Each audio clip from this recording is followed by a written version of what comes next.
Well, good afternoon. My name is Aaron Johnson. I'm the CEO of Work Truck Solutions. I want to thank you for attending our CVBS activities today and want to welcome you as we look at different aspects of building the future. Specifically in this session, we're going to look at the business of building the future in the commercial vehicle space.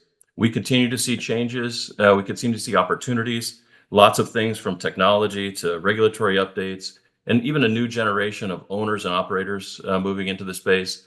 All things that we need to consider as a complete commercial vehicle ecosystem, look to better serve our customers, the market, and really all the kind of key elements that this delivers, not just to our individual businesses, but to our economy and the country as a whole. And today, we have three individuals on our panel, each of which operates in this space and has a great amount of experience. They run successful businesses and really are forward thinkers as you look at what should we be thinking about and how might we adapt and change as we seek to serve our customers in new and exciting ways moving forward. So I'm going to give each one of them just a quick opportunity to introduce themselves so you have their background. So as they respond and interact, you kind of understand where they're coming from. And we'll start with Nikki Wilson. Nikki's the president of Jane Doe Marketing. Well, thank you, Aaron. Good afternoon, everyone. As Aaron mentioned, my name is Nikki Wilson. I'm the president of Jane Doe Marketing, which is a full-service digital agency that supports small to medium businesses across a variety of verticals, including commercial vehicles. I myself have been in the commercial vehicle marketing space for just about 15 years now. I've worked in a variety of capacities supporting dealers, manufacturers, equipment manufacturers, or modifiers, vehicle modifiers, upfitters, depending on the term you like to use best. My main expertise is in marketing strategy and customer lead generation, and really looking forward to being here today. Thanks, Aaron. Thanks, Nikki. And really focusing on the kind of that front end, engaging with buyers, understanding the businesses that they represent and how we can best represent the value that each organization provides across the industry. And then Bill Cieslak. Bill's the Director of Strategic Asset Management for Element Fleet. Good afternoon, everyone. Thank you for being here. I work for Element Fleet Management in the asset management area, specifically remarketing. My entire career has been in the commercial lease business with an emphasis on commercial trucks, all asset classes from light with upfits right through Class 8 over the road tractors. And I also have an emphasis on residual forecasting and residual realization. Great. And last, but certainly not least, Adam Keane. Thanks, Aaron. Good afternoon, everybody. I'm the president and owner of Allied Body Works in Seattle, Washington. We're a fourth generation family-owned upfitter. We've been around since 1949, and we focus on helping our customers make the most of their work trucks. I'm also the co-founder of Forward Upfitting, which is a national alliance of 4 regional upfitters. Each of us is individually owned, but with deep local roots. And then while I've been at Allied since 2003 and took over ownership at 2023, I also served on NTEA's Young Executive Network from 2006 to 2010, and then on the NTEA Board of Trustees from 2010 to 2018, including a term as president. One of the things that I like to say about myself is that during the 2018 NTEA President's Breakfast, we had a poet that talked about a guitar builder and an apprentice, and about how us in the commercial vehicle space are builders of life, basically, and that everything we do touches every facet. So I consider myself a builder of businesses, trucks, teams, and ideas, and I'm really passionate about that. Great, Adam. Thank you. And it's fun to think about the history that you and your family have in this space. And so you've had the opportunity really kind of throughout your life to kind of hear about not just the space, but the changes that have happened. And so it'd be fun at some point just to talk about that. Yeah. But based on the fact that you've had kind of that experience, what are kind of some of the key trends at this point that you have your eye on, and some of the things that you're thinking about that we need to be adapting to? Yeah, I think I kind of boil it down to 4 key trends that are impacting our business individually, and I think impact a lot of upfitters in that upfitting space, but also cross over into, obviously into marketing, because that's a piece of it, and into the fleet management companies as well. Number one thing that I think, whether it's positive or negative, that's impacting us is consolidation. Sort of that vertical integration that we're seeing across the industry, the involvement of private equity firms and others. It was a key factor in why we founded Forward Upfitting as sort of a way for regional people that touch the end customer most to sort of band together and be able to provide equal services. The other three things, labor and skills, I'm sure we'll talk about it later in this session, but just the change in expertise and what's needed in our industry is continuing to evolve at a much more rapid pace. And so finding those group of individuals that fit that mold is becoming more and more challenging. Vehicle and product availability, it's either here or there, right? Yeah. That has affected us both negatively and positively, and so it's something that we're constantly watching. And then the last one that I think is probably the most important is the evolving customer expectations. Customers today are wanting fast quotes, full transparency, and a seamless experience. And so being able to utilize new tools and new ways of thinking is just becoming more and more important. And it's a focus that's very different from in the past when we were really just focused on producing something. Yeah. Bill, listening to those, do those resonate with you? Are there other things that you would specifically add? I agree with Adam. The last point around customer expectations, all customers, work truck customers, need a truck that is functional for what the job is going to be safe, and now we're going to add on it needs to be efficient. That's become part of the equation.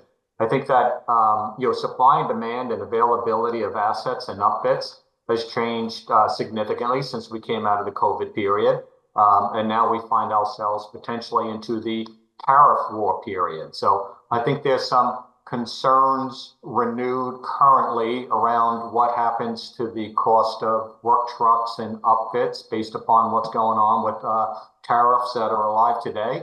How long will they be around and how much they impact our industry? I do know that from our customers' perspective, they're all focused on efficiency, meaning that can I get the right truck at the right price that can do the job? And then how do I manage that over a period of depreciation, meaning a number of years in service? And I think that that's something that's very important because as we've seen the cost of new trucks escalate over the years, materials, labor has escalated, that there's many small businesses that cannot possibly afford a brand new truck to do their business. They need to buy a used truck. So from our perspective, that's where we come to play, that we sell large volumes, over 100,000 used trucks annually into the wholesale marketplaces. And that's a great, provider to that secondary market, if you will, meaning a lot of the jobbers, contractors, electricians, plumbers, handymen, they need a 5 or 10-year-old truck to do their job. They can't afford a brand new one. So I think that we've seen two industries, materialize at the same time: the new truck consumer and the used truck consumer. Yeah, and how they differ, right? Not just because in the end, maybe the consumer expectations from what they actually need to perform the tasks that that vehicle is designated for may be the same, but their ability to afford one or the other is the driver. But that doesn't necessarily change the expectations that both you and Adam talked about in terms of how that vehicle will perform. Nikki, anything to add? Obviously, we Bill touched a little bit on expectations, as did Adam. I imagine you see a ton of that on the marketing side. I definitely had that on my list as well, as that customer expectations on the B2B space. I think it's becoming more like a consumer expectation. When I started in commercial vehicles in 2011, and it's still true today that it's very much a relationship-based business. But back in 2011, we all had flip phones, right? And we were talking to each other on real telephones and having face-to-face communications more. today, I think as there's more data available, more ability to shop online, I think those B2B customers are looking for, what Bill touched on, new or used. We need to have that out there for them to do that research and have that data and be able to talk to them in a way that allows them to make really informed decisions. I think what Bill said about efficiency and cost and safety, those were the three biggest worry beads of fleet managers probably 20 years ago and continues to be today. It's just what's impacting those discussions might change, whether it's compliance, tariffs, technology. I think those are really, it's a lot to handle. I think from a fleet manager perspective, there's a lot of confusion and noise in the area. So having that ability to find partners and have communications that understand people that understand your business and really use that hyper focused data-driven insight to decide, what's best for that business and how do they move their fleet forward. How do you address those needs if you think about that kind of desire on the consumer part, Nikki, and that kind of evolution that's happening, and we all have that, right? It's not just about commercial vehicle buyers. I think we've all kind of gotten to the point where our expectations around personalization of experience has grown, and so it becomes that much more necessary for us to make companies and operators more effective with the vehicles that they utilize to meet those expectations. So kind of taking that next step, how do we think about how should we be planning? What kind of actions do you think are necessary in your arena to meet those expectations and to be able to deliver for those consumers? I think from a marketing perspective, it's really about having good data and knowing how to best utilize it to have a good relationship with your potential customers or your existing customers. There's so much data out there. I think the challenge of that is the same. It's so much data. How do you boil it down and make sure you're using it well? And that's where all these AI tools come into play. But then we can start talking about the challenge of trust and leveraging those AI tools and making sure you've got a human in the middle. But yeah, I think that's where we're headed from a marketing space, is to be successful in the future is to really be prepared to ingest the data, synthesize it, and help use it to inform and educate your customers. Yeah. Adam, I'm sure you deal with this kind of notion of the kind of very personalized experience for a buyer. And in your circumstance, where in the marketing, we can maybe react a little bit in a different time frame than you can when you're cutting metal. So how do you view that, and how do you approach that problem? Yeah, I think first and foremost, I love data, and I think it's at the upfitter level. A lot of times that's underutilized. With that, I think we all go back to how sort of lucky we are that in the U.S. we have pass-through certification and that we can customize and personalize commercial vehicles to meet the specific needs. I'm shocked sometimes still when you look at different regions, how differently the same vehicles are set up because of the US and just kind of the varying geography and demography and everything else, right? So, I think first and foremost, I just want to bring up how appreciative I am that we're able to personalize vehicles here in the US for individual customers. I think the demand is definitely growing, and that's not only aided by data that we're receiving and also just the interconnection of communication between everyone in the space, right? You can go on the internet and research and kind of see how people are doing things differently. Once upon a time, I looked at the West Coast contractor body, and it was pretty much solely in California. The big body manufacturers weren't making it. And now you look across and every body manufacturer has that style of body because it fits a need. So pretty cool how that works.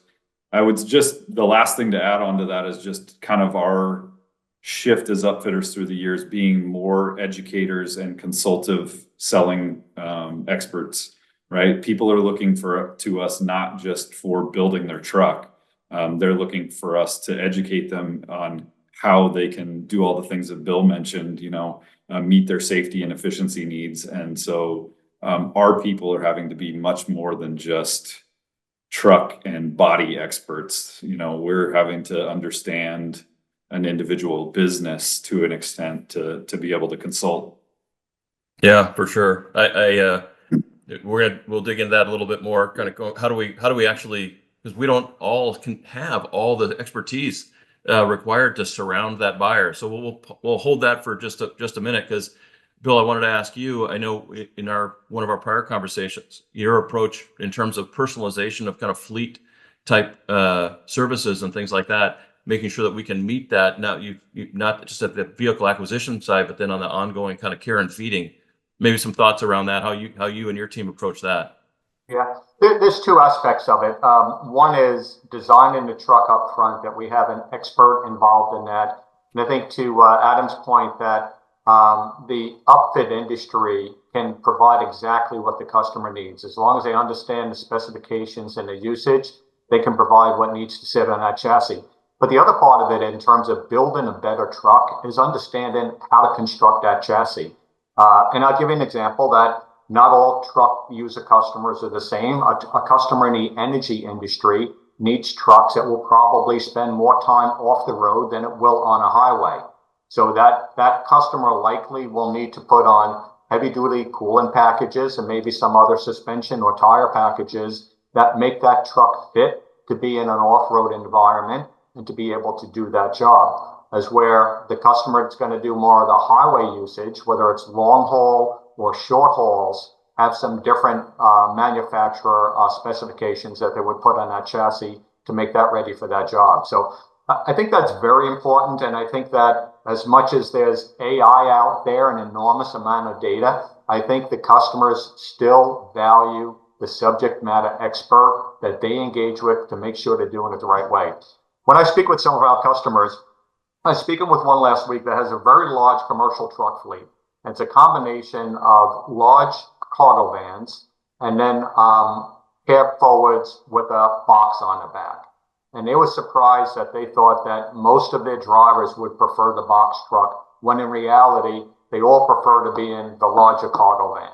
And some of that just has to do with the ease of operating the cargo van versus the box truck. And the fact that the box truck has to have a ramp and the body's much higher than the cargo van itself. So it came down to the personal choice of the employers / drivers as to what they preferred in the fleet. They were more efficient when they were driving something that they were comfortable with, meaning that they could do the route more quickly, safely, get back on time, or maybe even before the allowed time period. So I think that fleets themselves have aspects of efficiencies to learn through their employee population, and listening to what the employees and the people that are out on the routes and doing the jobs experience, and get that feedback back up to the fleet manager, and then get that to the upfitter as well too.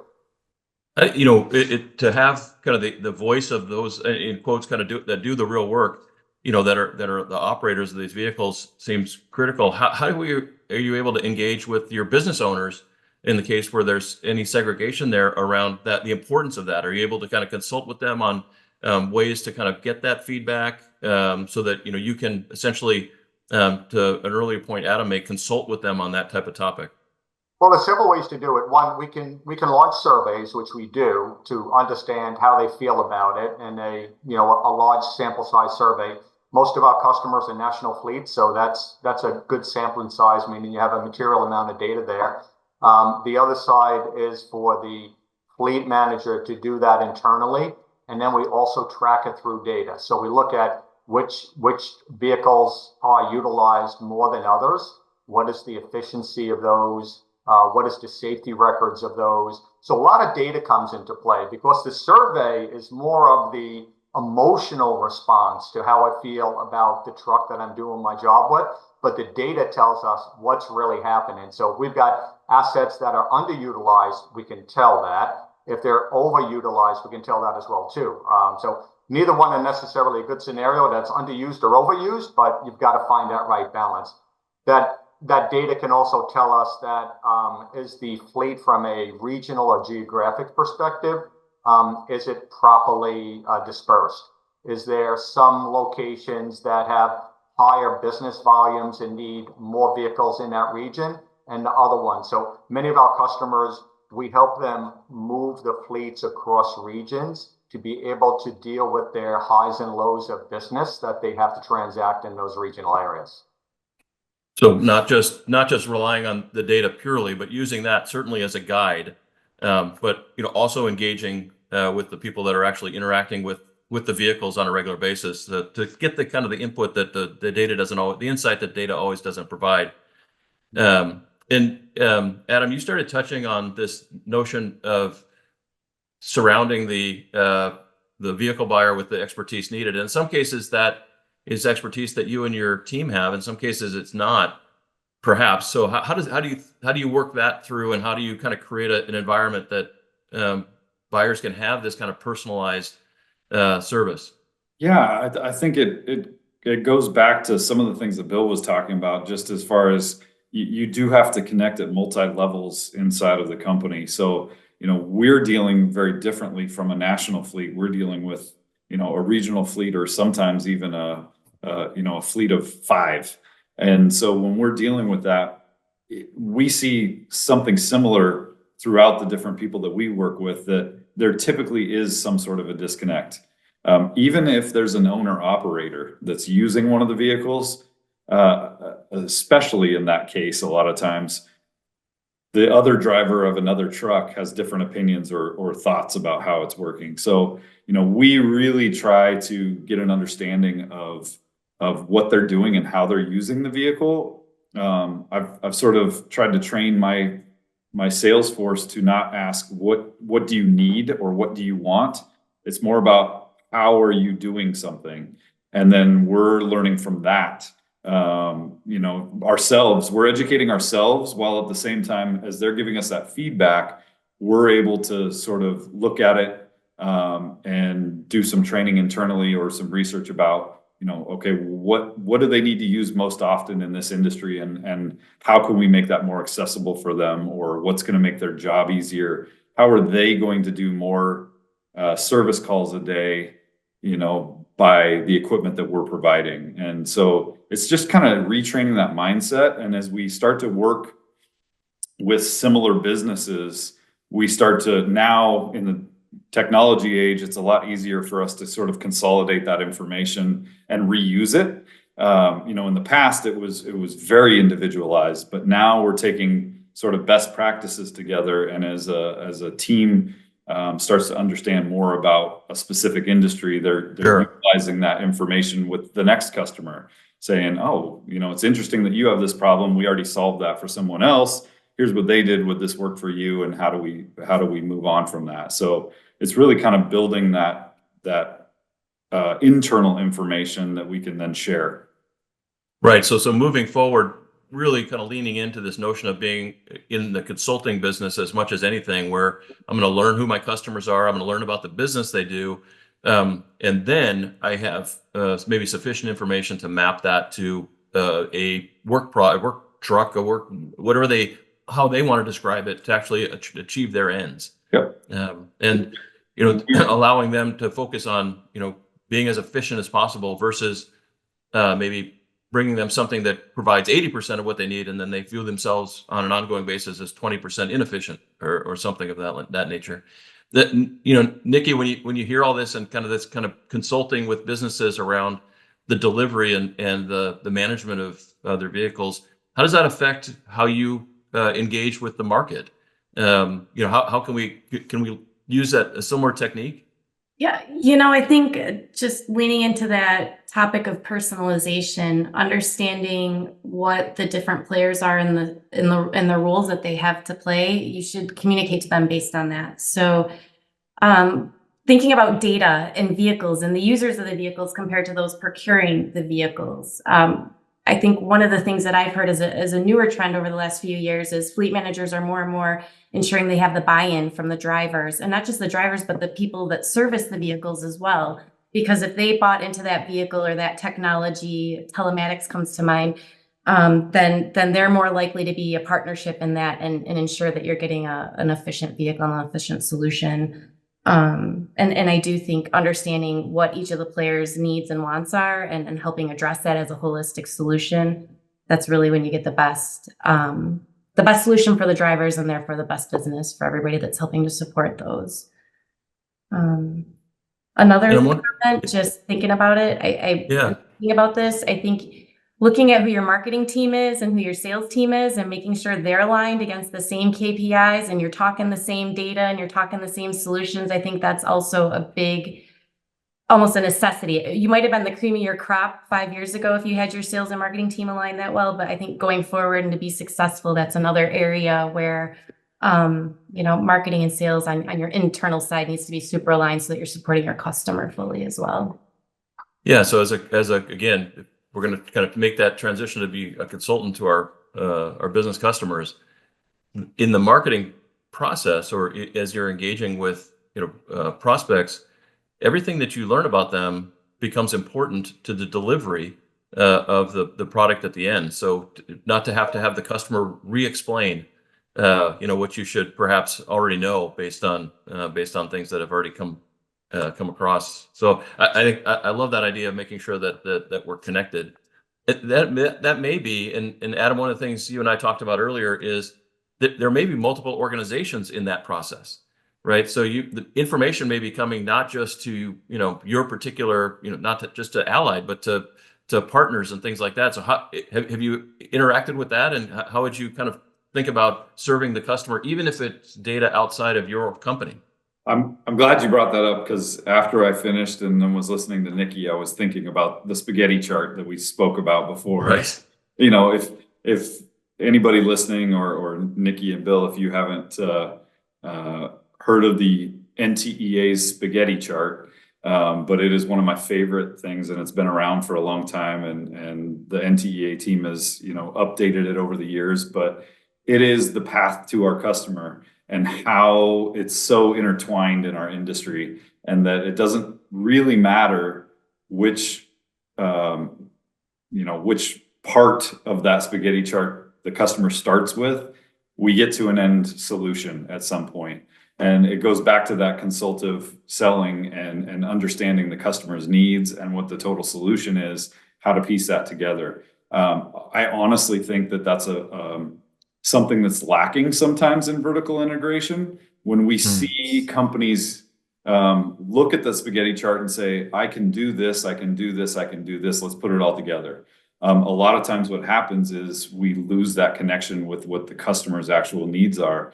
And sometimes it is right for the customer to reach out to an upfitter first. Sometimes it's right to reach out to an FMC. So pulling that all together, making a meal out of the spaghetti there, is really saying that we partnerships and that relationship and that trust that Nikki was talking about in other things, in AI or whatever, but the trust in understanding that relationship and being able to consult on, in each scenario, which piece needs to go where and how do we make that more efficient for the customer, without just attempting to consolidate it, because they're all there for a reason.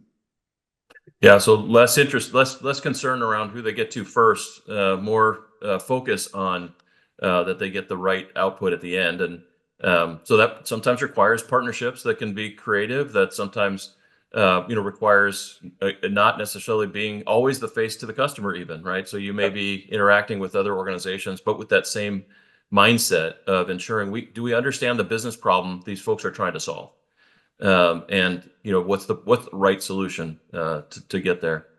Bill, you mentioned on a couple different occasions in our conversations today, and then even in some prior conversations I've had with you, the importance of using data to address a lot of these things, even on an ongoing basis. And then in the conversations, we've talked a little bit about how AI has certainly been an influence. When you think about kind of helping the operators be more efficient, as you've described, where are some of the touch points that you have been able to utilize data in different ways to help push your operators to be more and more successful?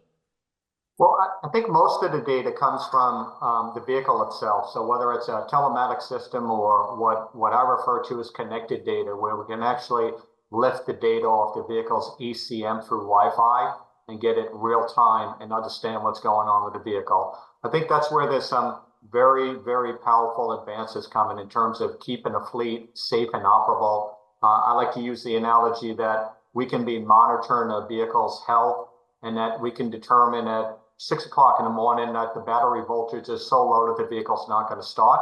We can dispatch a road service truck to deliver new batteries and install them, and then notify the driver that the truck will not start. We've dispatched roadside service, and be prepared to greet them. They'll be there about so-and-so, and bring that whole thing together. Previously, before being able to leverage that data and to, coordinate that through systems that are seamless, that would have been the driver going out and realizing it's not going to start. I can't do my job. Begins a series of phone calls, and I'm on hold and everything else. No one's happy out of that, and loses a tremendous amount of productivity. So I think that the advances around aggregating data systemically and being able to analyze that and then push out the status events and the notifications to who needs to have it. So the driver needs it, the fleet manager needs it, the route manager needs it, and then you need to record all of that in the system. So those are the things that we've been working towards building out, so that the database is extremely valuable. As we aggregate that data across all of the customers, now you've got something really powerful, because now we can be looking at by product, by drivetrain type, by fuel or propulsion type. We can start noticing trends around what happens when vehicles are in a climate situation that's extremely hot, extremely cold. What happens when they're in a very wet environment. We can start noticing trends over those assets and some of those environmental things that we can be in front of in terms of maintenance and avoiding them, as opposed to dealing with them retroactively. Nikki, when you hear that and you this kind of volume of data that gets built up in your desire to personalize kind of messaging and output, and again focus on solving business problems, that sound like something that marketing could be useful? Absolutely. Yeah. Being able to have a house to grab the data, store it, and manage it, know what to do with it. That's really where marketing can come in and make sense of it. Not unlike a fleet manager makes sense of those predictive maintenance items that Bill was just talking about. Yeah. And Adam, is your team able to utilize any of that data as you think about, both solving a current customer request? We are, and I first want to bring up, I think I'll be slightly negative for just a moment when it comes to data. I think that, what Bill talked about there is all stuff that has been on everyone's mind for a long time. And it's kind of the fleet manager centric information, the vehicle data and the fuel type and the, miles per gallon and all these different things that help them to make a determination on the vehicle itself. What we're finding now is that the commercial vehicle space, when we actually talk about total solution, is still catching up to the data world. We don't have that, right? Telematics are there and they're good on the vehicle side of it. But when you talk about total solution, and we talk about efficiency of the customer, we're missing out on a lot of information. So, even little things like how many times is the gate being run up and down on the truck? How many times is a service body door being opened and closed? I've got a real life situation. We build mobile pet grooming vehicles that we ship all over the country. And when we do that, ours is fully battery powered. And we make assumptions based on the vehicle type, or how much they're being driven, or how much battery capacity we have to manage in that system. Well, we just realized that because we extended the battery life, we reduced the velocity of the blow dryer. Well, that affected the drying times that they were able to with each pet, which overall affects and I think too often in my 22 years of being in this industry, our customers, or a part of the spaghetti chart, has looked at the vehicle data as the most important piece. And that's where we really have to get connected between all of us to figure out what's the total solution and what data points do we need to look at beyond just that stuff. So we've begun in certain special projects or at volume. We've invested in some sensors and different things that we've put on individual vehicles when we're prototyping or doing stuff, so that we can get kind of the crazy data information that no one else has, that's specific to a certain industry or something, so that we can look at how do we make that part of the truck better, and then what do we need vehicle wise based off of that. I think that's great. Obviously, from Work Truck Solutions standpoint, and our perspective, making sure that we marry the value of the vehicle information with the upfit information is foundational. And so your notion of taking the type of data that keeps the vehicles on the road, as Bill described, but also then being effective for the actual work purpose that it was purchased, and making sure it's efficient by collecting similar type data on the upfit, as a go forward, makes a lot of sense. Look forward to talking to you more about that.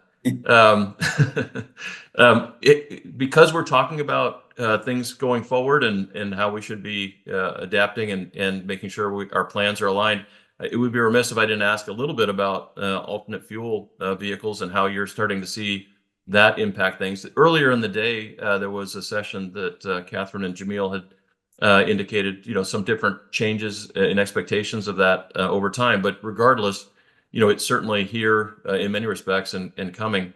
So I'll just get anybody on the call, just thoughts around how that you're starting to see different types of traction or engagement with the market than you had in the past as it relates to kind of non-ICE vehicles. Sure, I'll take a stab at that. I'll go back in time a little bit. I was excited when I saw some of our customers that were in the energy or the gas business that were using CNG to power the fleet, and specifically because it was a product that they mined, that they had readily available. Then we watched CNG stations open up. Then we watched medium duty or heavy duty fleets that had large, regional footprint create their own CNG stations in a radius. So typically they put them about 110 miles apart and be able to have the trucks serviced and fueled day and night and keep them on the road. So that was exciting to see that happen. Then we saw hybrids come out. That was a nice move forward. But now we're into the electrification phase, which I think is the most exciting aspect of it, because I think that technology is improving at a rapid pace, and we can hear and feel our customers wanting to embrace that. But a lot of them are trying to figure out, how does today's battery technology work for my fleet and job that my trucks need to do every day? So there's a lot of testing going on around that. I think the results are fairly early. I think that as battery technology improves, which we the industry expect that to occur over the next 3, 4, 5 years, there'll be dramatic improvements in the overall range of a work truck that's electrically powered, that we're going to see much wider adoption. Everyone wants to have a clean fleet, and everyone wants to be a good environmental citizen. And I think it's good for all of our customers' brands, right? You have to be a good social citizen, and that's where it starts with. So I'm really excited about that. I want to see where this goes, and I'm hoping technology just really opens up and we get there in a few short years, and that the adoption is huge. That's great. Nikki, as we're kind of getting to the end of our time, any thoughts in that regard in terms of how you're engaging the market differently as a result? Yeah, when I think about my former role as a secretary of the Green Truck Association and just being engaged with a lot of these companies that are either creating alternate fuel solutions or services supporting those, to lean into what Adam said earlier, consolidation is a big part of this space. There's so much innovative brains working hard to do new battery technologies, and we know we're on the cusp of learning some really cool things. So I think the tricky part for all of us in this industry is being aware of what's coming down the pike in terms of emerging technology, how it applies to what part of our customer segment. I think there's no easy way around that other than staying abreast of everything. No, I think that's right. It's staying educated, staying informed, and hopefully this session help those that are viewing and are interested in this space do just that. So Adam, Bill, Nikki, very, very grateful for your time. Appreciate your insights. And again, thank you so much.